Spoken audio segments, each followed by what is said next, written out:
आज मैं आपको इस दुनिया की सबसे हॉरर और मिस्टीरियस घटना के बारे में बताने जा रहा हूँ, जिसे सुनकर आप दंग रह जाएंगे। तो तैयार हो जाइए और दिल थाम के बैठिए। मैं बात कर रहा हूँ एक ऐसे घर की जो अमेरिका का सबसे हॉन्टेड घर कहा जाता है, जिसका नाम है बेले हाउस। इस घर में रहने वाले परिवार के सभी सदस्य एक एक कर उसी घर में मारे जाते हैं। उनमें से कुछ तो किसी बीमारी के कारण मर जाते हैं, तो कुछ लोग आत्महत्या कर लेते हैं। मौत का यह सिलसिला साल 1875 से शुरू होता है और साल 1961 तक चलता रहता है। जिस इंसान की भी मौत उस घर में होती थी, उसकी आत्मा उस घर में कब्जा कर लेती थी और इस तरह आखिरी मौत तक उस घर में अनेकों आत्माओं का बसेरा हो गया था। तो हुआ कुछ ऐसा, साल थी 1856, जब एक बिजनेसमैन थॉमस वेले और उनकी वाइफ एना बेले ने एक नया घर बनाया। इस मकान को थॉमस वेले ने खुद ही डिजाइन किया था, जिसका नाम उन्होंने अपने सरनेम पर रखा था, बेले हाउस। यह काफी बड़ा मकान था। मकान में शिफ्ट होने के बाद अब तक तो सब कुछ सामान्य चल रहा था, लेकिन कुछ समय बीतने के बाद उनको इस घर में अजीबोगरीब पैरानॉर्मल एक्टिविटीज महसूस होने लगीं। थॉमस की जो सबसे छोटी बेटी थी, उसको इस घर में किसी के चलने की आवाजें सुनाई देती थी। ये बात उसने अपने माता पिता को बताई, लेकिन उसके पेरेंट्स ने यह सोचा कि शायद इसको कोई वहम हुआ होगा। ऐसे ही समय बीतता गया और कुछ ही दिनों बाद उनके घर में एक नए बेटे ने जन्म लिया, जिसका नाम था जूनियर थॉमस। जूनियर अभी 18 महीने का ही हुआ था कि उसे तेज बुखार ने अपने कब्जे में ले लिया और उसकी मौत हो जाती है। आपको बता दूं कि बेले परिवार के इस घर में आने से पहले थॉमस को ये नहीं पता था कि उन्होंने यह घर जहां बनाया है वहां कभी कब्रिस्तान हुआ करता था। और ये भी बताया जाता है कि जिस साल उन्होंने इस घर को बनाना शुरू किया था, उसी साल एक व्यक्ति ने वहां फांसी लगाकर अपनी जान दे दी थी।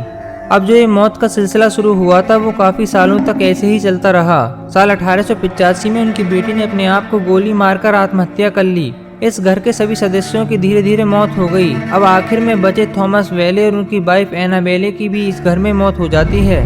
बेले हाउस, जो कि अपने बनाने वालों की ही मौत की वजह बन गया था, इसी कारण इस मकान को कोई भी खरीदने को तैयार नहीं होता था। लेकिन जो भी इस मकान को खरीदता और उसमें रहने आता, उन सभी के साथ यही होता।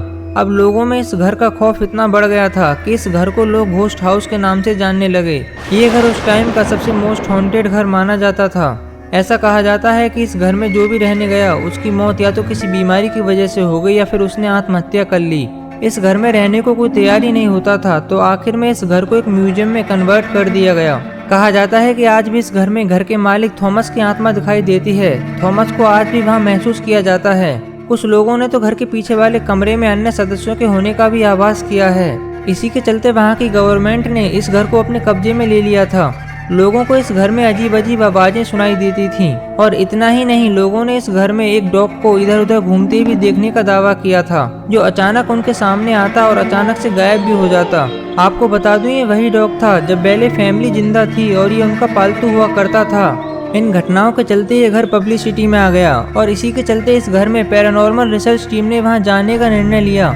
उस रिसर्च टीम में शामिल एक व्यक्ति ने बताया कि जब वह घर के अंदर पहले कमरे में दाखिल हुआ, तो उसे लगा कि कोई महिला जो कि अपने हाथों में कुछ लिए हुए है और अंदर के कमरे के दरवाजे की तरफ जा रही थी। जब उस व्यक्ति ने उसे पुकारा तो वह पीछे मुड़ी। उसने देखा कि उसके हाथों में कोई कंघी जैसी चीज थी। जब उस टीम के सदस्य ने उस पर टॉर्च की लाइट दी तो वह अचानक से दरवाजे में समा जाती है। इसके अलावा जब वह थॉमस के बेटे के कमरे में गया तो उसने महसूस किया कि उसके पीछे कोई आ रहा है, और उसने पीछे पलटकर देखा तो उसके पैरों के नीचे से जमीन खिसक जाती है। उसने देखा कि थॉमस का पूरा परिवार उसके पीछे खड़ा था। ऐसा नहीं था कि ये सब उसने ही देखा था।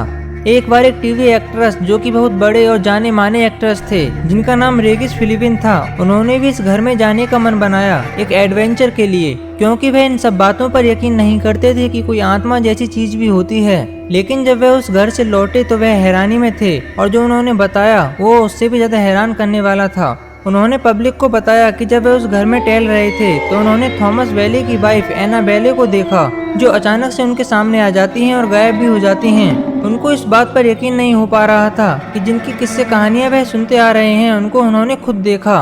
बेले हाउस में रहने वाले जिनकी मौत हो गई थी, वो बेशक इस दुनिया में आज इंसानी रूप में नहीं हैं, लेकिन उनकी आत्माएं आज भी बेले हाउस को छोड़ नहीं पाई हैं। आपको इस विषय में क्या लगता है, हमें कमेंट करके जरूर बताएं। और अगर वीडियो पसंद आई हो तो वीडियो को लाइक करें और साथ ही चैनल को सब्सक्राइब कर साइड में लगी बेल आइकन को भी दबाना नहीं भूलें, जिससे कि आप तक हमारी ऐसी ही अमेजिंग वीडियोस पहुंच सकें। तो मिलते हैं अपनी नई वीडियो में, तब तक के लिए धन्यवाद।